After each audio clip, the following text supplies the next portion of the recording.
إلهي لست للفردوس أعلى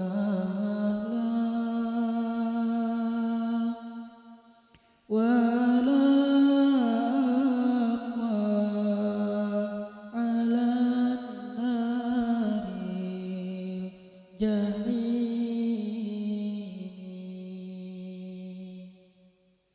فهب لي توبة واغفر ذنوبي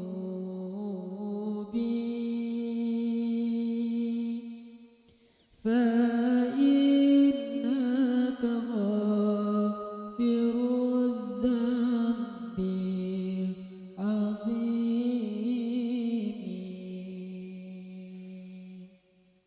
Teman-teman sekalian, bait-bait kasidah itu ditulis dan dirangkai oleh para ulama adalah tentang pengakuan dosa seorang hamba.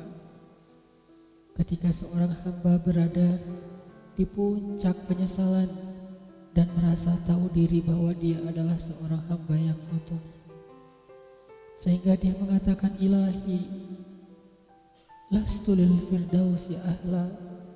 Ilahi, sesungguhnya saya tidak layak masuk ke surga Firdaus.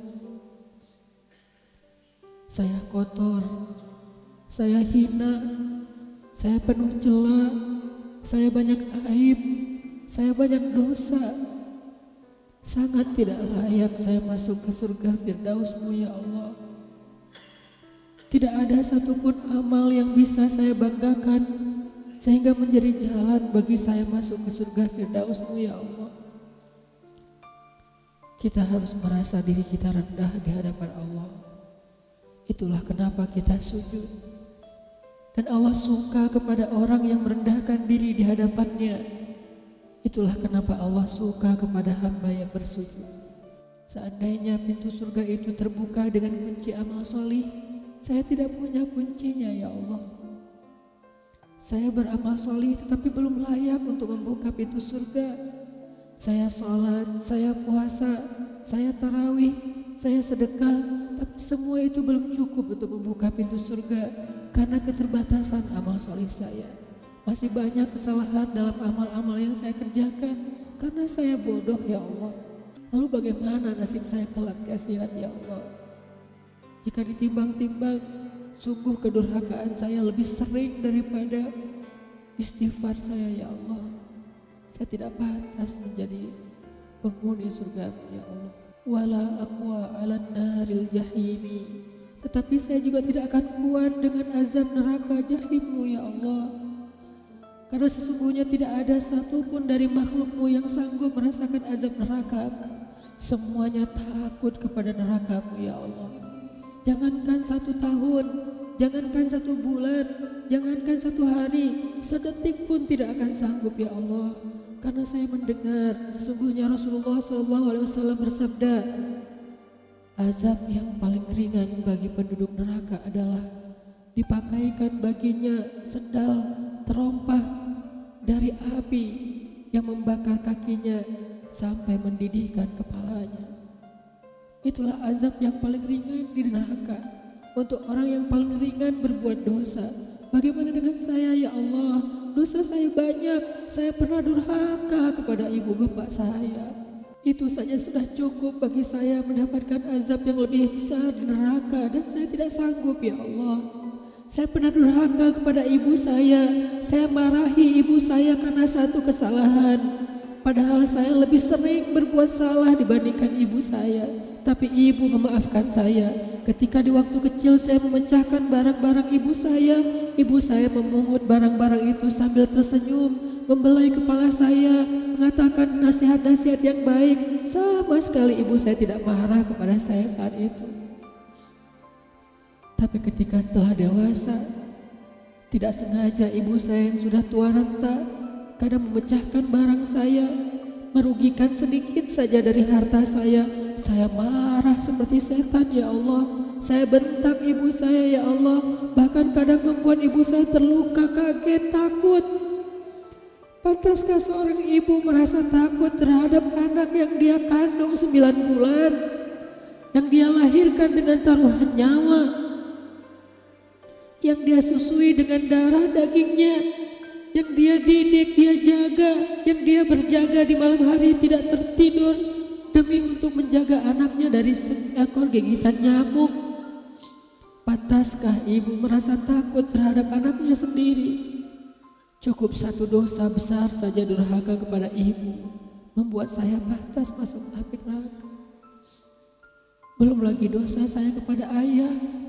Ketika saya berdebat habis-habisan di hadapan ayah saya, hanya ketika ayah saya menasihati saya dengan satu nasihat sederhana, saya debat ia, seolah-olah wawasan saya lebih banyak, ilmu saya lebih banyak, pergaulan saya lebih luas, pendidikan saya lebih tinggi, padahal semua itu saya dapatkan hasil dari perjuangan dan pengorbanannya.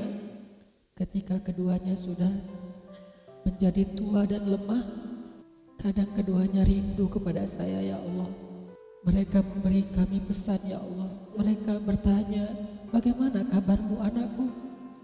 Tapi kami tidak peka. Hati kami tertutup dengan ego dan sombong. Kami tidak bisa membaca teks itu dari perasaan mereka. Kami hanya membaca teks mereka dan tidak segera membalasnya. Kami anggap teks dari orang tua kami tidak penting, masih bisa ditunda untuk dijawab nanti sore.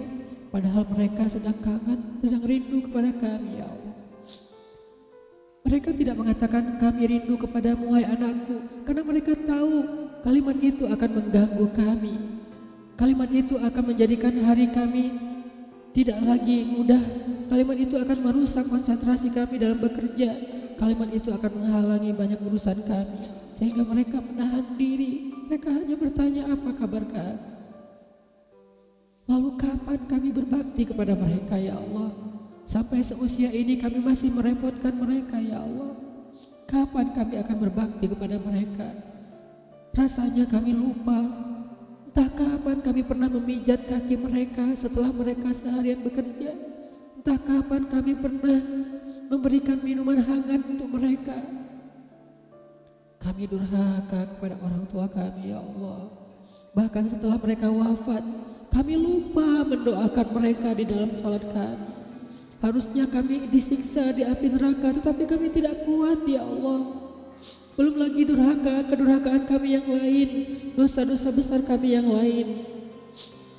Kami pernah bermaksiat kepadamu diam-diam, ya Allah. Kami pernah berbuat dosa diam-diam, dan padahal kami tahu itu dosa besar. Tapi kami tidak peduli, kami tidak takut kepadamu. Seolah-olah ancamanmu itu hanyalah mitos, seolah-olah ancamanmu itu hanyalah fiktif, seolah-olah apa yang kau firmankan di dalam Al-Quran itu tidak benar-benar ada. Kami sombong menantangmu dengan berbuat dosa. Banyak dosa yang kami tidak bisa menyebutkan satu persatu, ya Allah. Keluh lidah kami untuk menyebutkan dosa-dosa kami, ya Allah. Malu untuk menyebutkan dosa-dosa kami, ya Allah. Tidak ada yang bisa kami harapkan darimu selain Engkau terima taubat kami, ya Allah. Fahabli taubatan, beri kami taubat yang nasuha, ya Allah.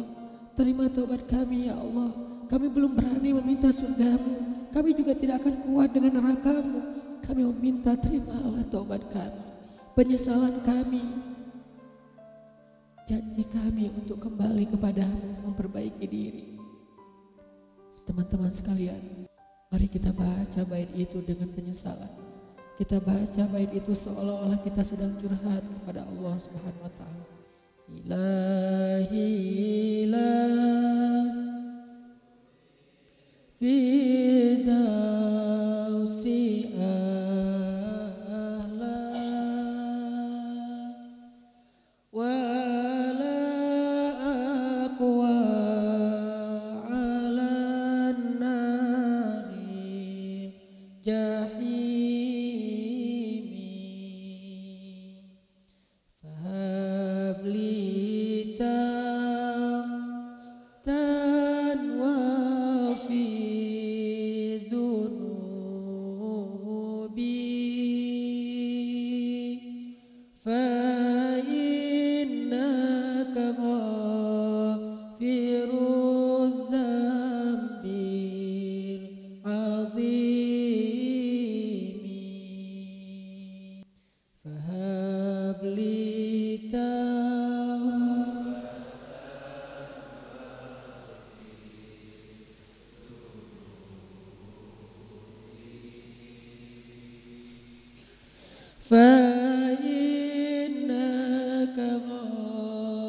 Firudzat